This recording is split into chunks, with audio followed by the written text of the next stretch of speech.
Buenas tardes. Veo que no los desanima a ustedes la lluvia. Bueno, hoy vamos a hablar, en esta segunda lección, vamos a hablar del nivel de la restauración. ¿Recuerdan ustedes cómo vimos que era menester empezar para tratar del siglo XX, del terminus quo, de la época anterior, de la cual se parte, a la cual en cierto modo nuestra época, nuestro siglo se opone en algún sentido, pero era menester tomar un poco en cuenta los últimos decenios del siglo XIX. Hubo, después de la guerra de Marruecos del año 1860, que fue un poco el final del romanticismo, un poco la liquidación general del romanticismo. Es curioso cómo Galdós, por ejemplo, dice que en este momento todo el mundo tenía el talante de caballeros. Dice, es una aguda observación de Galdós.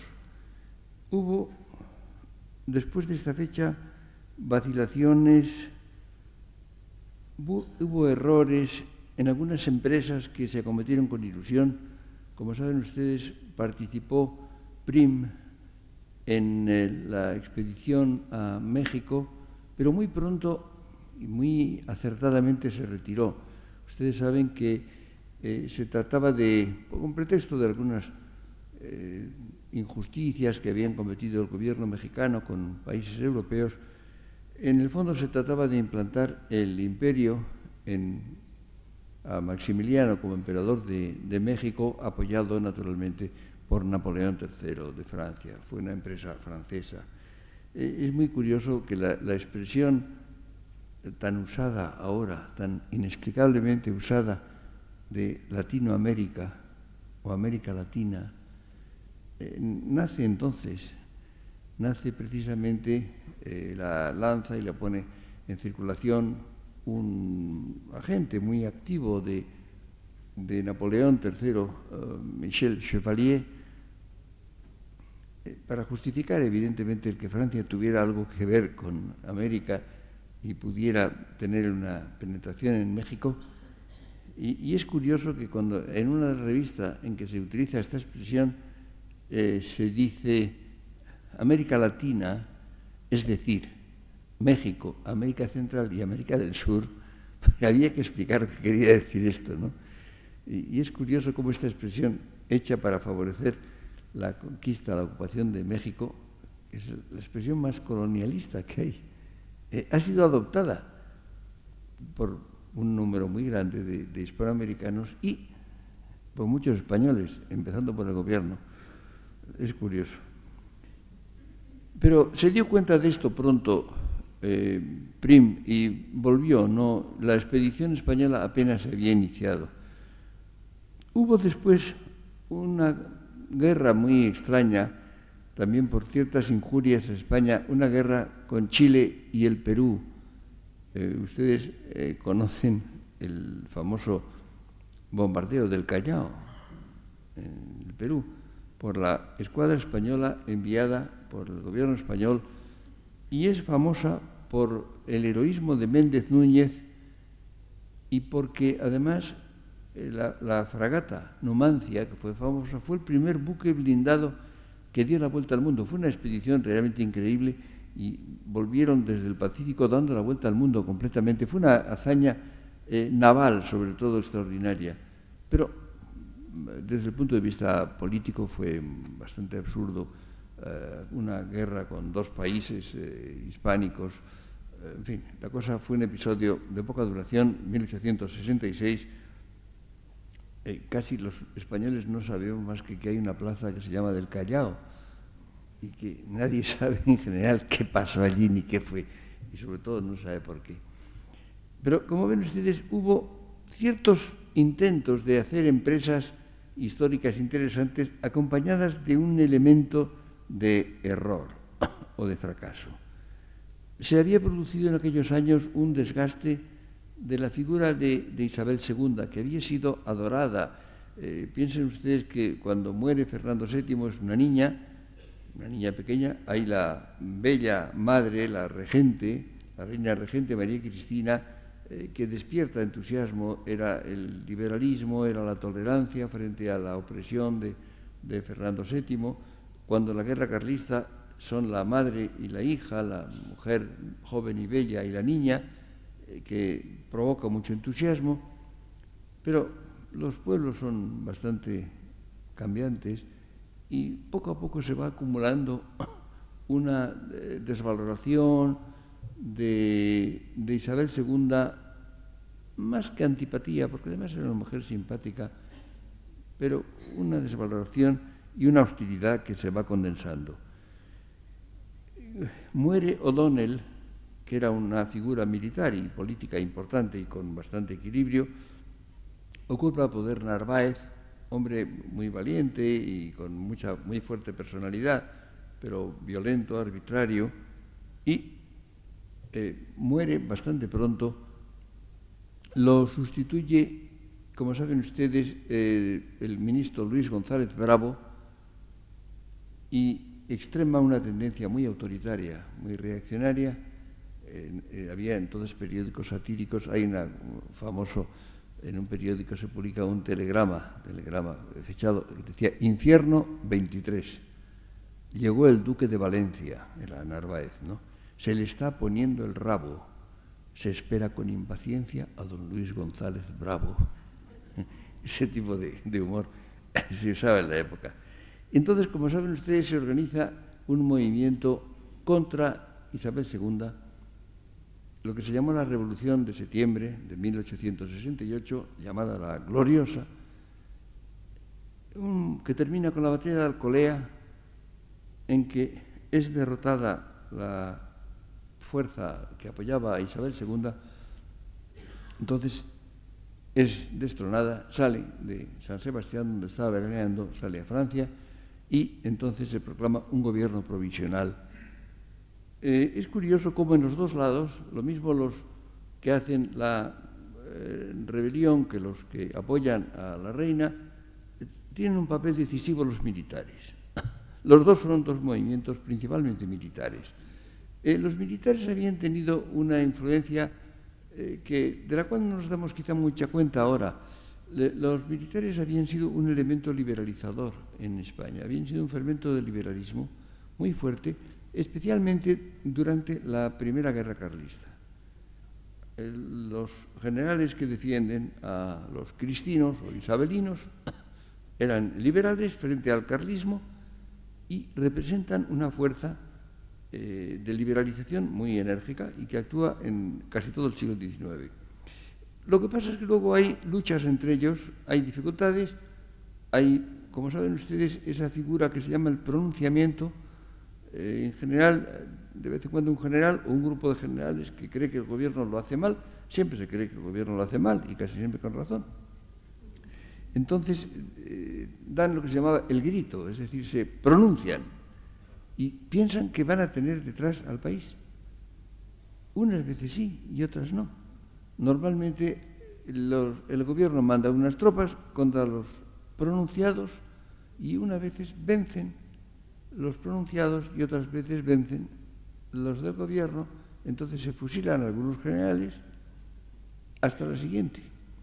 Y en el reinado de Isabel II hay una serie muy grande de pronunciamientos de diferente signo y a veces las mismas personas están en posiciones opuestas al cabo de algún tiempo. Pero lo interesante me parece es que está predominando en estos años, entre el 60 y el 68 y de los años siguientes, una actitud que en España es muy frecuente, que es una actitud de negativismo. El negativismo predomina a veces, se hacen críticas casi siempre fundadas, pero muchas veces exageradas, llevadas hasta el extremo. Entonces se considera que no hay nada que valga la pena de mantenerse o de conservarse, se acepta con facilidad y con poca crítica lo que se presenta como nuevo, y este fue el caso característico de la Revolución del 68, de septiembre del 68, que llevó a un gobierno provisional y a una convocatoria de unas elecciones. Se constituyeron unas cortes, las Cortes del 69, Cortes Constituyentes, que pretendían hacer una constitución pues, muy avanzada, que no se dudaba si monárquica o no. Al final se adopta por continuar con la monarquía, pero no, naturalmente, con Isabel II ni con los Borbones. Estas cortes, yo tengo, es un libro que tengo en mi casa, varios volúmenes, tengo las actas de las Cortes Constituyentes de 1869 y son espeluznantes, porque era la locura suelta. Es decir, si ustedes leen los discursos, yo he leído no todo, porque mi paciencia tiene límites, pero he leído gran parte. Y realmente, desde algunos arzobispos que había, que representaban la extrema derecha, digamos con una palabra que me repugna, porque no quiere decir nada, hasta los demócratas, que eran la extrema izquierda de la época, dicen cualquier cosa con tal de que no tenga sentido. Hay dos excepciones. Hay dos hombres llenos de sensatez, llenos de inteligencia, llenos también de buena voluntad. Son don Juan Valera y don Emilio Castelar. Son casi las excepciones. Cuando hablan ellos, aquello tiene sentido, es razonable, puede llevar a alguna parte. Al final, como saben ustedes, se decidió la continuación con la monarquía, pero se buscaba un rey que no fuera Borbón, que no fuera ni Isabel II, recién destronada, ni su hijo joven, Alfonso. Y entonces se ofrece la corona a un príncipe prusiano, Leopoldo de Hohenzollern-Sigmaringen. Esto era un poco difícil de pronunciar y los madrileños lo convirtieron en Ole Ole si me eligen. Esa fue la versión popular del nombre de Hohenzollern-Sigmaringen. Resulta que esto le pareció mal a Francia.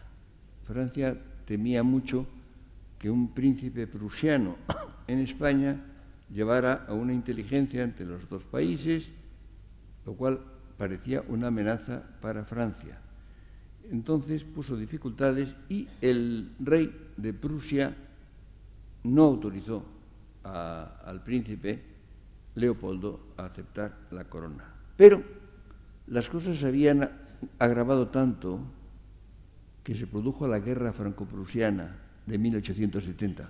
Es decir, no pasó nada en España, pero pasó nada menos que la guerra franco-prusiana, la derrota francesa, el destronamiento del imperio, de Napoleón III, el segundo imperio, y la constitución de la Unión Alemana, el Imperio Alemán, el Segundo Reich, con Guillermo I como emperador alemán.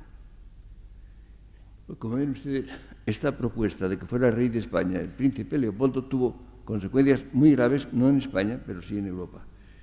Entonces se ofreció la corona a un príncipe de la Casa de Saboya, Amadeo.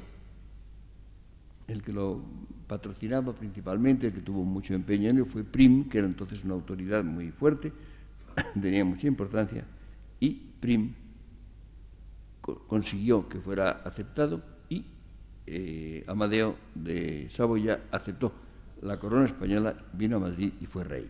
Fue rey un año, porque se encontró con la oposición de casi todos.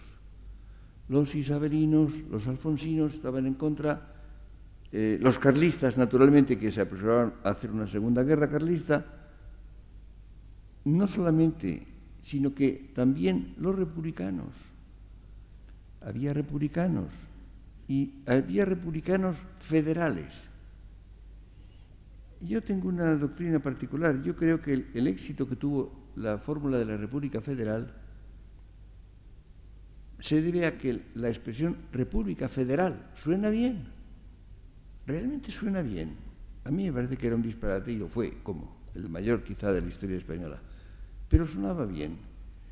Es curioso cómo hay un texto de Prim que cita Galdós, en que dicen, quieren que yo me ponga un gorro colorado y vaya por ahí con unas tijeras deshaciendo España, porque además, naturalmente, no se limitaron al federalismo, sino que se produjo el cantonalismo y se rebelaron ciudades a veces o pequeñas comarcas que querían ser cantones, por ejemplo, Alcoy o Cartagena. El cantón de Alcoy declaró que se uniría a la República Angloamericana, es decir, que formar parte de los Estados Unidos. Supongo que los Estados Unidos se quedarían un poco sorprendidos, ¿no? Y él dice, y hablan de Suiza, pero Suiza no se hizo con tijeras, sino con aguja e hilo, cosiendo precisamente los cantones, dice Prim. Aviso a los navegantes. Pero, como saben ustedes, cuando iba a llegar, justamente cuando iba a llegar Amadeo, fue asesinado Prim.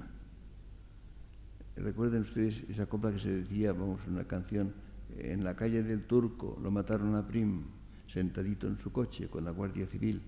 La calle del Turco es la calle que se llama ahora de Marqués de Cubas, una poca calle de Alcalá.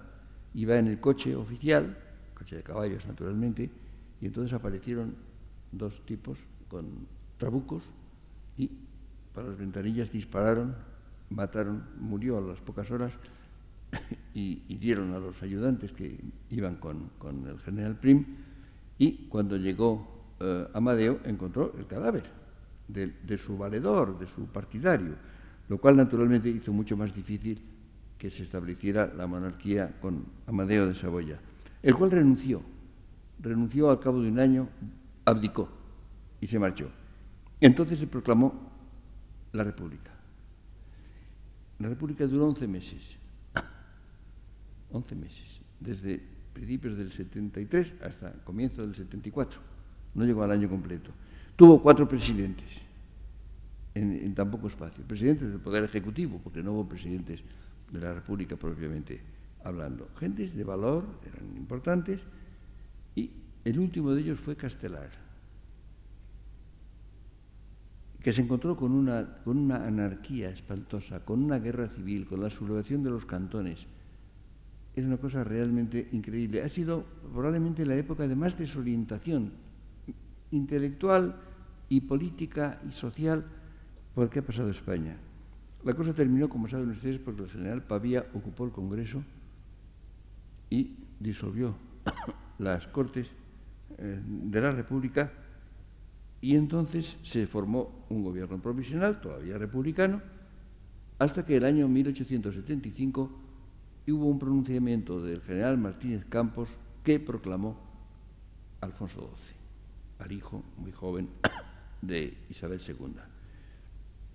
Y entonces ya se normalizó, se aceptó esta monarquía. Entonces, el año 1876 se hizo la Constitución que ha regido mucho tiempo, rigió hasta 1923, en que Primo de Rivera dio el golpe de Estado del 13 de septiembre del 23, y la Constitución fue violada, evidentemente quedó en suspenso, y después, como saben ustedes, ya lo veremos más adelante, tuvo la consecuencia de la caída de la monarquía el año 1931.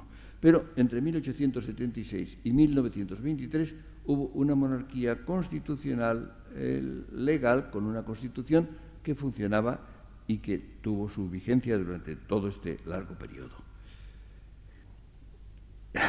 En definitiva, se había producido, diríamos desde 1860 y tantos, una crisis de vigencias. Es una época de profunda desorientación. No se sabe qué hacer, no se sabe qué pensar. En definitiva, cuando se establece la monarquía de Alfonso XII, hay un momento de alivio. Es decir, se pasa de la locura y del cansancio, hay un cansancio tremendo en España en aquel momento, a la sensatez, a la cordura. Cánovas del Castillo, que fue el político más importante y más influyente de la época, Era un hombre de gran talento, no solamente político, sino intelectual. Era un excelente historiador, fue muy importante. Era un hombre de gran talento intelectualmente, no solamente. Y entonces es curioso cómo se había producido, donde hubo cierta agitación y ciertas dificultades, fue más bien en el campo intelectual. Ustedes saben que en los años últimos del reinado de Isabel II se había producido un fenómeno interesante que fue la incorporación a España del pensamiento alemán. Nunca se había conocido directamente el pensamiento alemán, que era entonces el más interesante, sin duda ninguna. Alemania era el país más creador intelectualmente en estas épocas. Desde 1843 se había producido una penetración del pensamiento alemán en España. Hubo un pequeño grupo de jóvenes estudiosos, el más importante era Julián Sanz del Río, que se interesaron por la figura del filósofo alemán Krause, que era un hombre, un idealista alemán, un poco de segundo orden, no una de las grandes figuras, no comparable con Fichte o Schelling o Hegel, ni mucho menos, pero hombre muy interesado por problemas morales y problemas religiosos, que es lo que atrajo, en definitiva, a estos jóvenes españoles. Además, había habido un rebrote de krausismo en Bélgica, sobre todo Tiberghien, que escribía en francés, lo leyeron primero en francés, luego aprendieron alemán.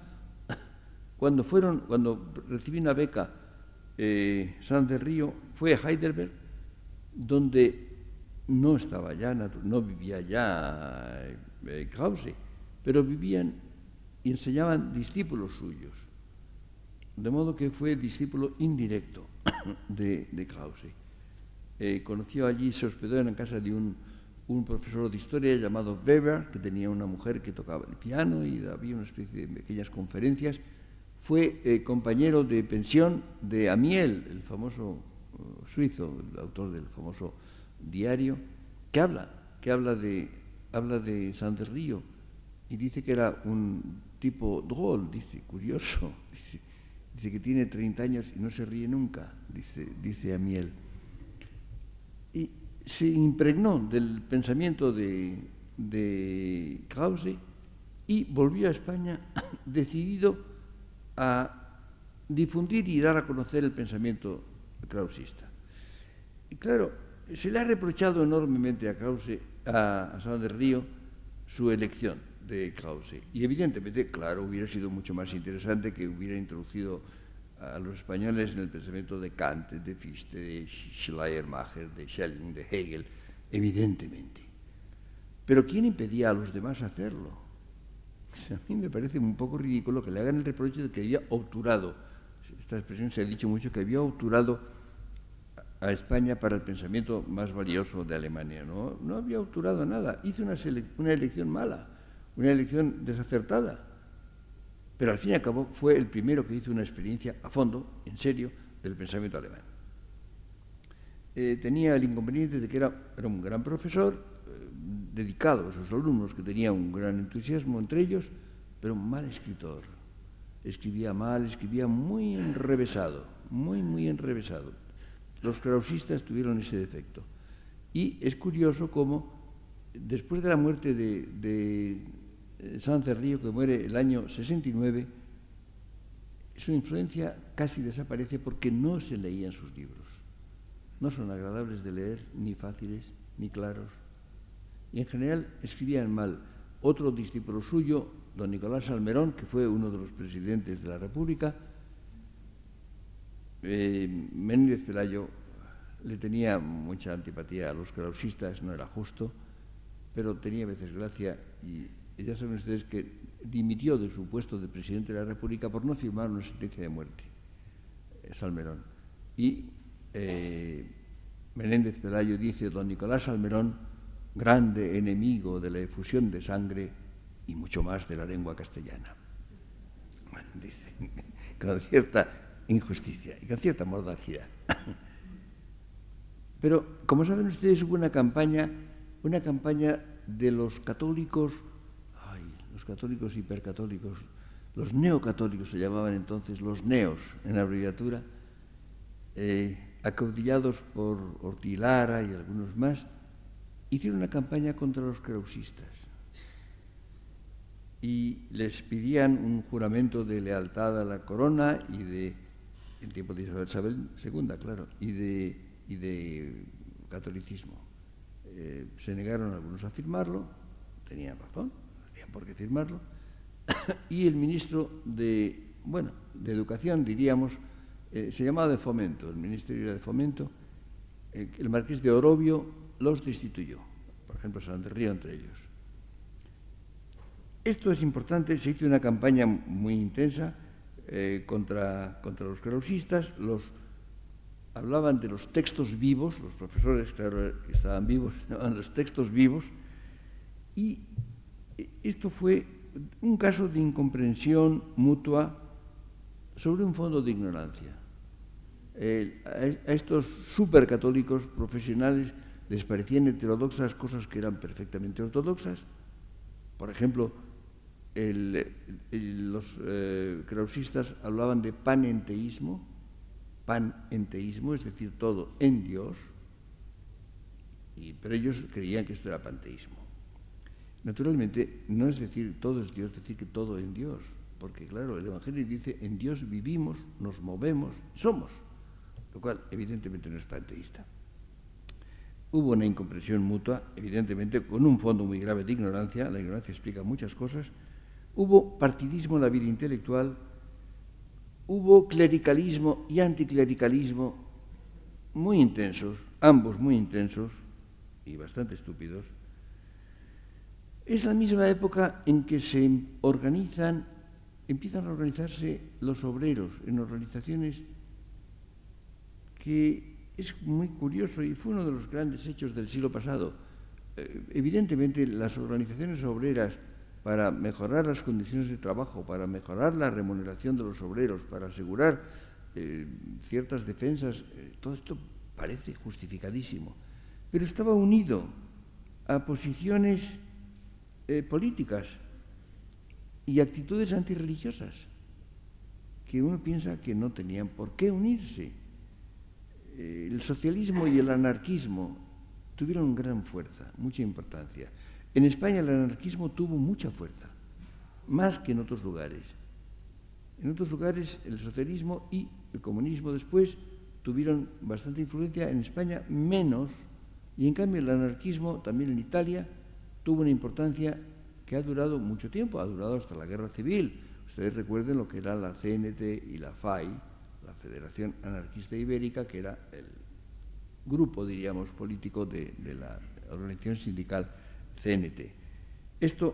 Todo esto es un trasfondo con lo cual se encontrará la restauración. La cosa se ha empezado a engendrar un poco antes, se desarrolla ya durante la restauración. Y hay un hecho también que me parece un poco comprensible, y es que Cánovas, que era un hombre muy insensato y moderado, un hombre que él dijo, quiero reanudar la historia de España, quería continuar la historia de España sin las rupturas que se habían producido, pero con un fondo liberal. Tuvo un error que fue nombrar ministro de Fomento otra vez al marqués de Orobio.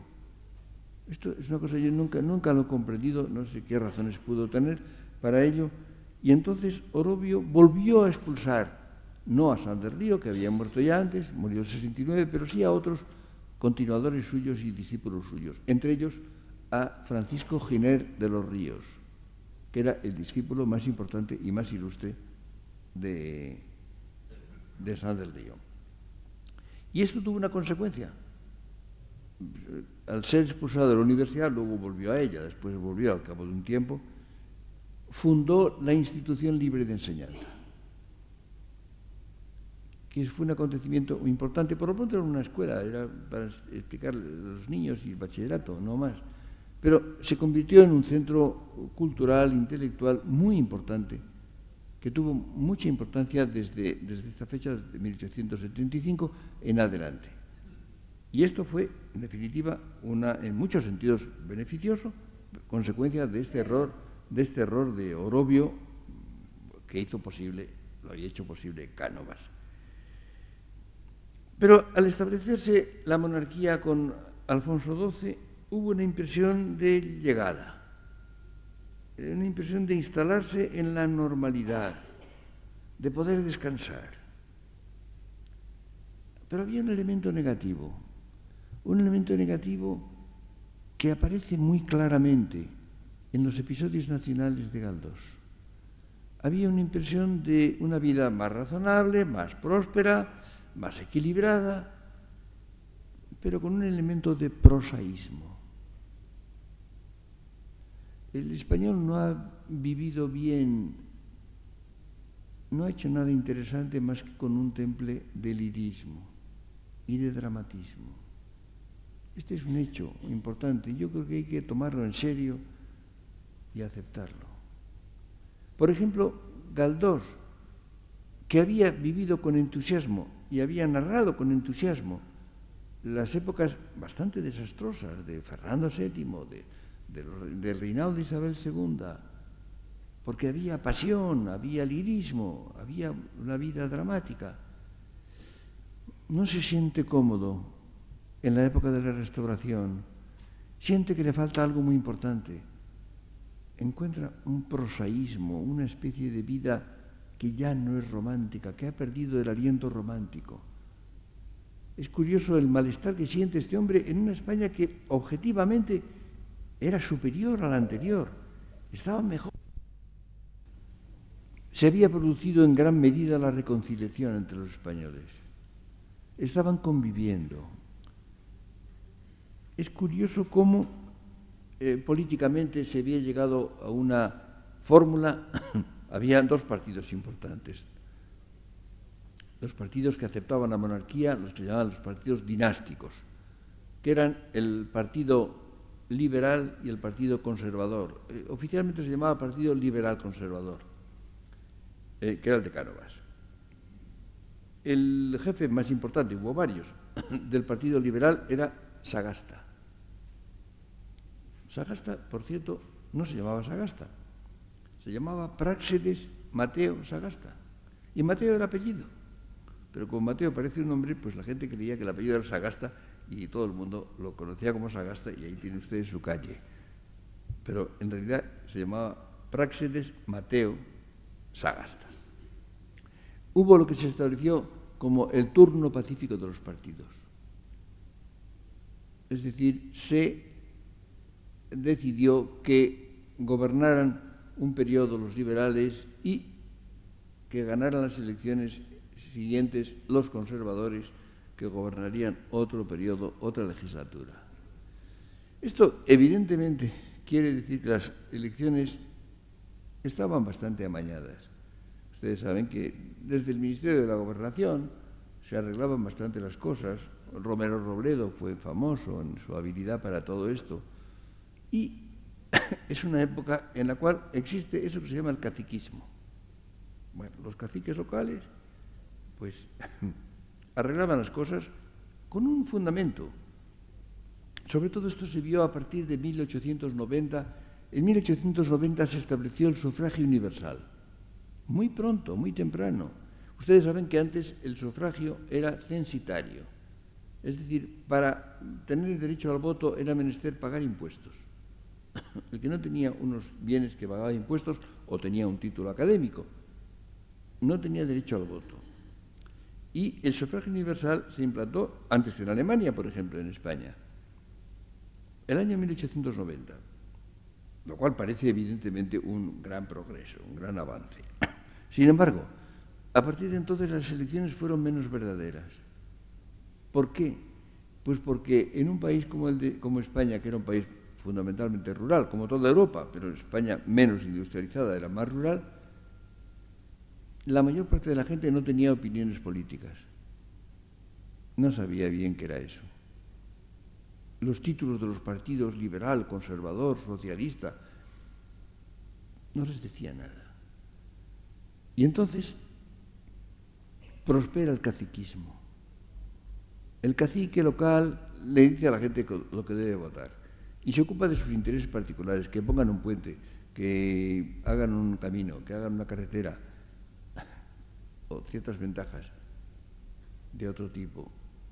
Y entonces la gente vota al cacique local o a la persona que él designa y entonces las elecciones no son realmente sinceras, más que en las ciudades grandes. En las ciudades sí, en las ciudades hay opinión política, la gente lee periódicos, sabe lo que son las cosas y entonces hay una diferencia muy grande entre el voto de las ciudades, que es un voto real, es un voto que responde a opiniones y a voluntades políticas, y el voto rural, el voto de los pueblos, de los pequeños lugares, que en definitiva no tiene una significación política. Lo que ocurre es que esto fue el aprendizaje de la política. Al cabo de unos años, sí, al cabo de unos años la gente supo ya lo que votaba y supo que se ventilaba. Pero hay unos cuantos años en que el caciquismo, que fue un remedio a la falta de educación política, las cosas tienen sus dos caras y conviene verlas, si se quiere entender la época, que es de lo que estamos aquí tratando. Pero piensen ustedes en otro aspecto, y es que les hablaba de la convivencia que se produce. Por ejemplo, había amistades y muy reales entre escritores que eran de ideas muy distintas, de ideas políticas o religiosas muy distintas. Por ejemplo, Menéndez Pelayo, Pereda, Galdós, Clarín, Valera, son muy amigos, se estiman mutuamente, hay cartas y cartas entre ellos, convivían, muchos se encuentran en Santander, por ejemplo, Menéndez Pelayo, Pereda, Galdós. Es decir, Valera tenía cierta desilusión. Valera, hay una diferencia entre el Valera anterior a 1870 y el Valera posterior, que tiene cierto escepticismo, ha visto muchas cosas, muchos cambios, no cree demasiado en las posiciones que se expresan, tiene una cierta desilusión interesante. Pero hay un incremento de la libertad. Ha habido libertad en esa época, mucha libertad había. Les hablaba del sufragio universal, que cito con muy buena voluntad. Hay un equilibrio y una mejoría económica dentro de la pobreza general. No olviden ustedes que el mundo ha sido muy pobre hasta hace poco tiempo. En general toda Europa era pobre, España más que otros países. Pero la gran riqueza ha comenzado muy tarde. Ustedes, la mayor parte, son bastante jóvenes, no se dan cuenta de cómo la riqueza en el mundo ha aumentado prodigiosamente después de la Segunda Guerra Mundial. Desde 1945-46 es cuando empieza la gran expansión económica. Ahora parece que estamos dedicados a comprometerla en todas partes, pero en fin.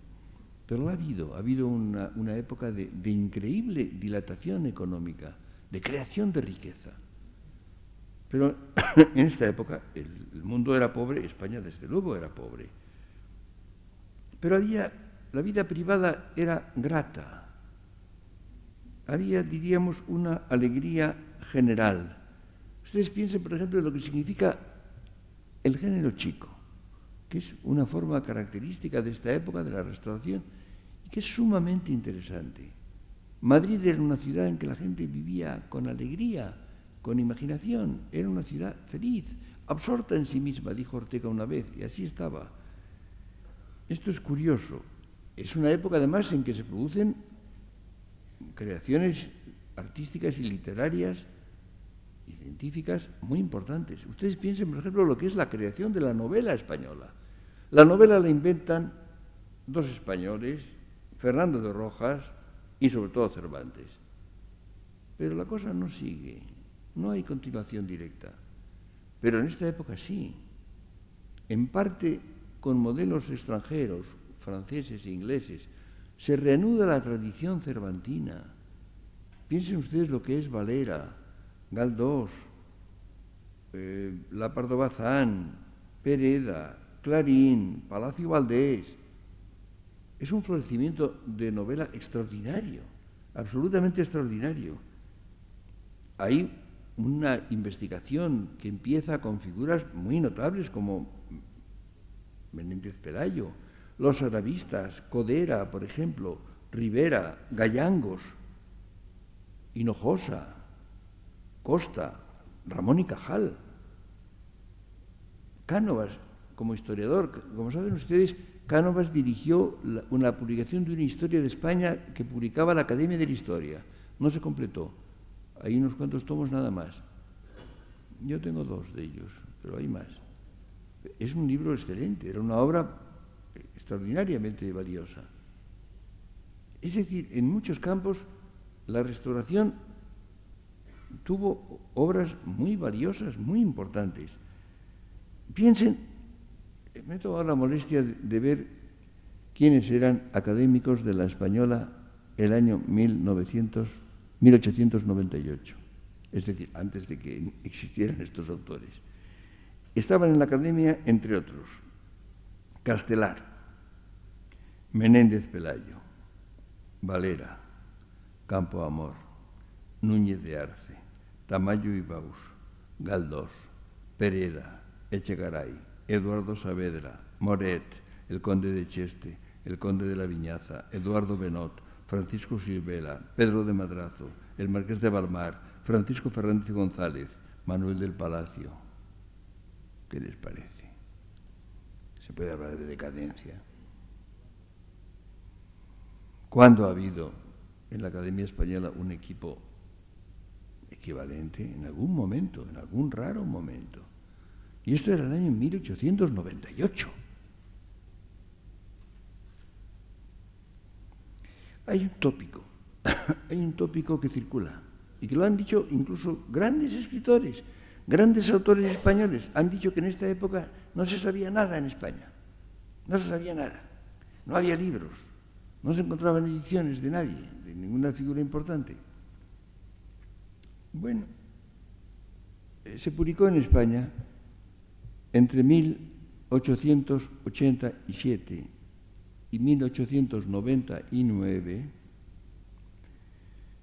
el Diccionario Enciclopédico Hispanoamericano, que tengo en mi casa, al cual acudo en general de arribada forzosa después de pasearme por la bibliografía más encopetada en varias lenguas. Son 25 enormes tomos, enormes, con letra pequeña pero muy bien impresos. Los hicieron un grupo de gentes también muy notables. Por ejemplo, Francisco Asenjo Barbieri, Gumersindo de Azcárate, Beltrán y Rózpide, Echegaray, los 2 hermanos, Francisco Fernández y González, Fidel Fita, Ginés de los Ríos, Urbano González Serrano, Letamendi, Pedro de Madrazo, José Ramón Mélida, Menéndez Pelayo, Pi Margall, Antonio Pirala, Eduardo Saavedra, Juan Valera y otros más. Tengo la impresión de que eran ellos los que hacían los artículos, no esas personas a quienes ahora casi todos los ilustres les encargan que les hagan las cosas. Los hacían ellos. Hay una carta, por ejemplo, de Valera, encontré una carta de Valera en la cual le dice a su mujer que tiene mucho trabajo porque tiene que acabar el artículo para el diccionario, un artículo que le pagan 15 duros. 15 duros no era poco en 1890 o por ahí. Pero esta es la cuestión. Ahora, este diccionario es absolutamente increíble. Simplemente increíble. Hay artículos sobre todo lo que es del siglo XIX para allá, claro, naturalmente, para el siglo XX no sirve.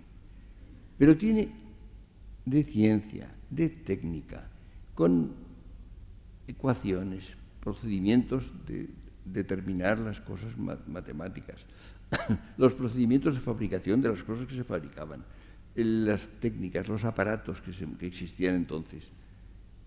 Desde el punto de vista histórico es riquísimo, de biografía fabuloso, no española, sino universal, de la geografía, los mapas, una ilustración no fotográfica excelente.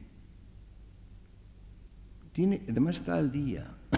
Los 2 últimos tomos son de suplemento y hablan de cosas nuevas o ponen al día los artículos están en el cuerpo de la obra.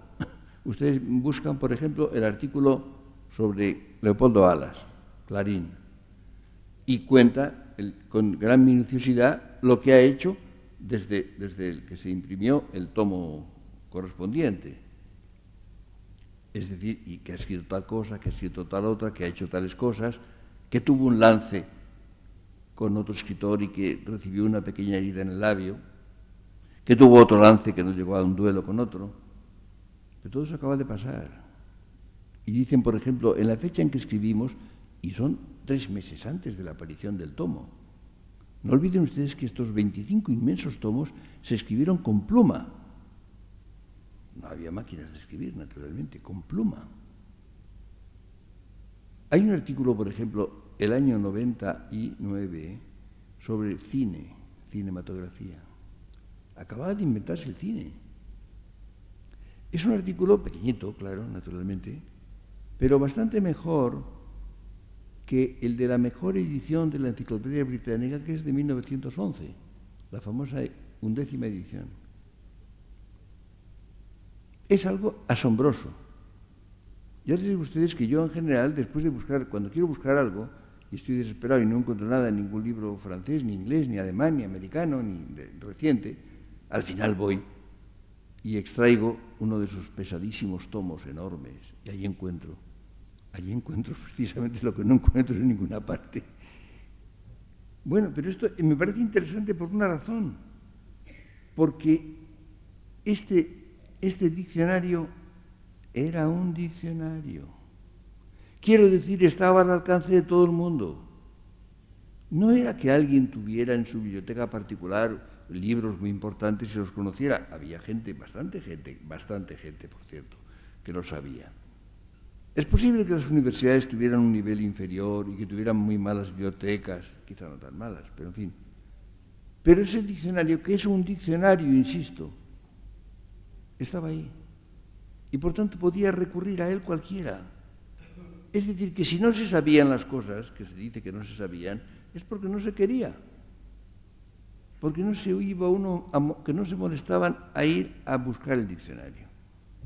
Lo cual, como comprenderán ustedes, da una idea bastante distinta de la situación de la época del final del siglo XIX.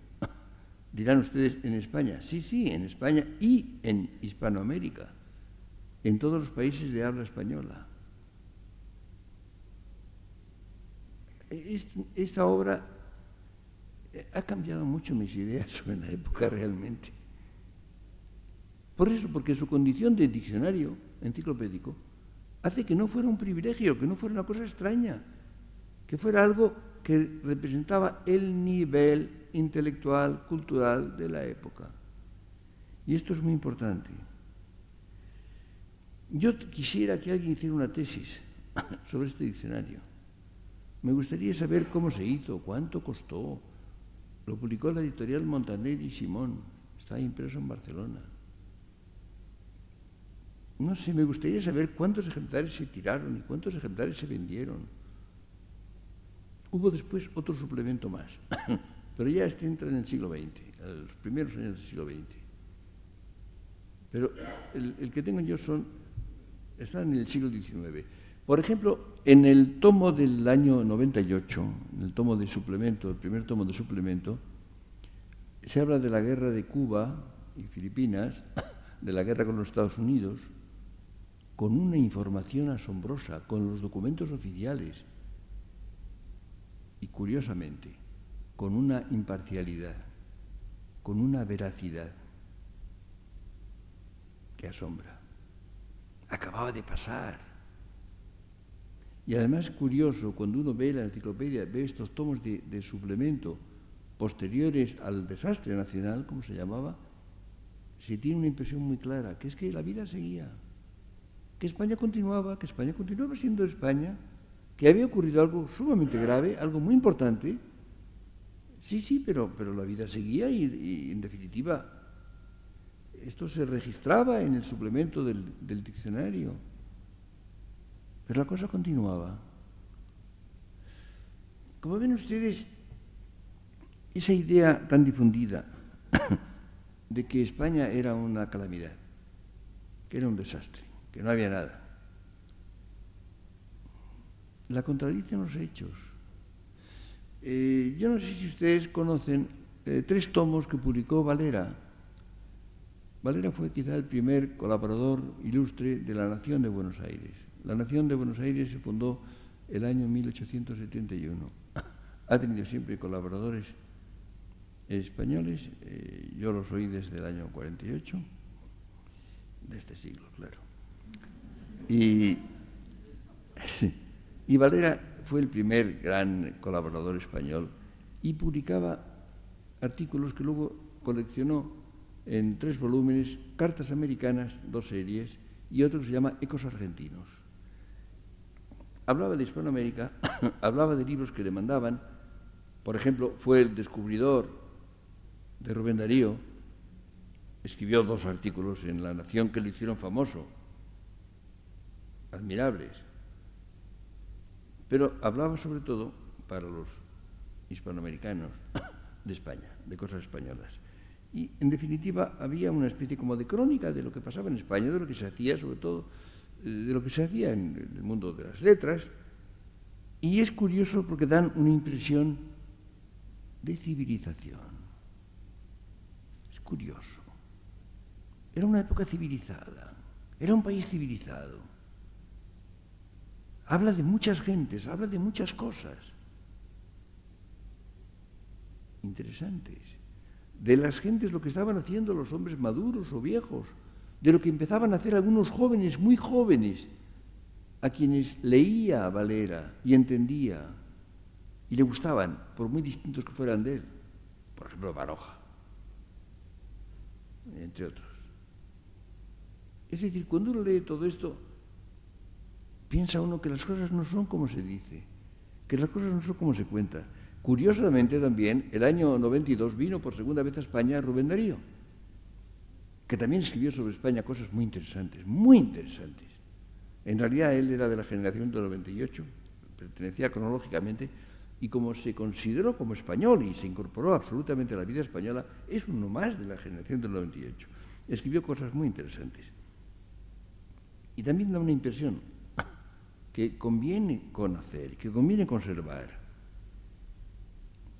La consecuencia de esto es que es evidente que la generación del 98 fue genial. Ah, claro, esto no cabe duda. Y es el comienzo de nuestro tiempo y el comienzo del siglo XX. El siglo XX empieza entonces, naturalmente, y es, en muchos sentidos, superior a lo anterior. Y nos llega más cerca y lo sentimos como más nuestro que todo lo anterior. Sí, sí, pero hay que advertir que la generación del 98 no empezó en cero. Absolutamente no. Algunos de sus miembros fueron injustos con los escritores anteriores. Esto ocurre con frecuencia. A veces no los conocían bien. Hay un fenómeno que yo he caído en la cuenta de él y que me parece muy interesante. Cuando se conoce, cuando hay un escritor vivo,